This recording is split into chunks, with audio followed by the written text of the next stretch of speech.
Assalamualaikum warahmatullahi wabarakatuh. Perkenalkan, nama saya Abdul Haiman. Saya dari Universitas Tomokaga Mamuju, Fakultas Hukum, angkatan 2019 dengan NIM 190250601004. Baiklah, di sini saya ingin menjelaskan perkembangan HAN di dunia di dalam tugas yang diberikan oleh Bapak Muhammad Al-Habsyi SHMH dalam membawakan mata kuliah Hukum Administrasi Negara. Baiklah, langsung saja saya jelaskan perkembangan HAN di dunia. Perkembangan HAN adalah sejalan dengan perkembangan lapangan pekerjaan administrasi negara, dan lapangan pekerjaan tersebut tergantung dari bentuknya negara dan sistem pemerintahannya.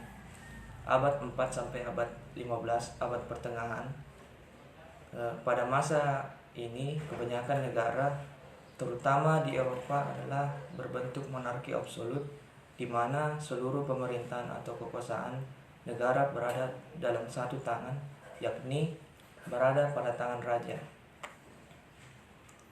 Dengan demikian, lapangan pekerjaan administrasi negara hanya terbatas pada mempertahankan peraturan-peraturan dan keputusan-keputusan yang dibuat oleh raja. Administrasi negara hanya merupakan alat kekuatan atau kekuasaan belaka. HAN berbentuk instruksi-instruksi yang harus diindahkan oleh administrasi negara dalam melaksanakan tugasnya, yang sekaligus merupakan aturan yang mengatur bagaimana melaksanakan tugasnya itu. Abad ke-17 dan 18,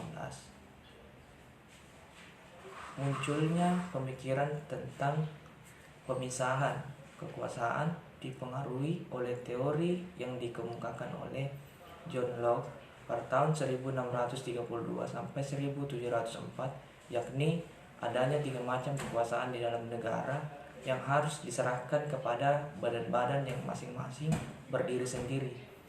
Kekuasaan legislatif, kekuasaan membuat peraturan perundang-undangan; kekuasaan eksekutif, kekuasaan melaksanakan peraturan perundang-undangan termasuk kekuasaan mengadili; kekuasaan federatif, kekuasaan yang tidak termasuk kedua kekuasaan tersebut di atas, misalnya hubungan luar negeri.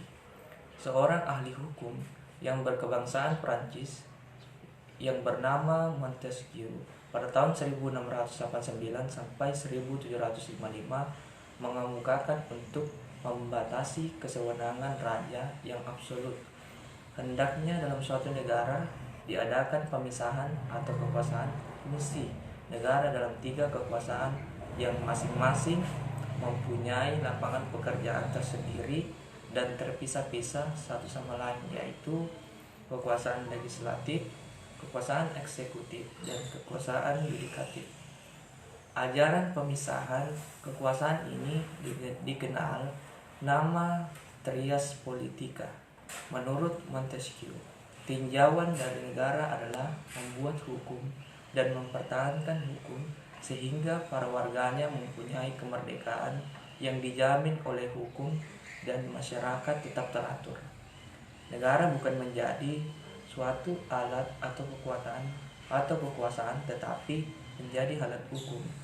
Ajaran Montesquieu kemudian melahirkan tipe negara hukum dalam arti sempit, atau negara hukum formal, atau negara penjaga malam, atau night ward state.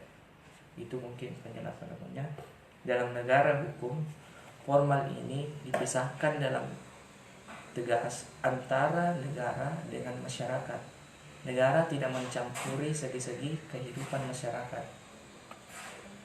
Turut campurnya negara dalam perekonomian dan segi-segi lain penghidupan sosial dilarang dengan sekeras-kerasnya. Negara hanya bertugas membuat dan mempertahankan hukum, atau negara hanya menjaga keamanan.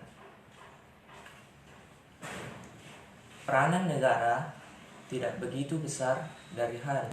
Belum berkembang, demikian pula kehadiran peradilan administrasi negara belum merupakan kebutuhan yang sangat penting.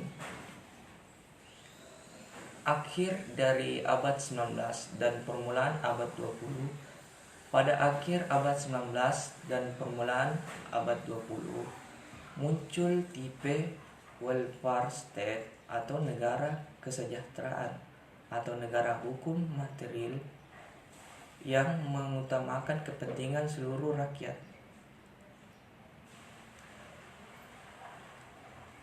Dalam negara hukum material, administrasi negara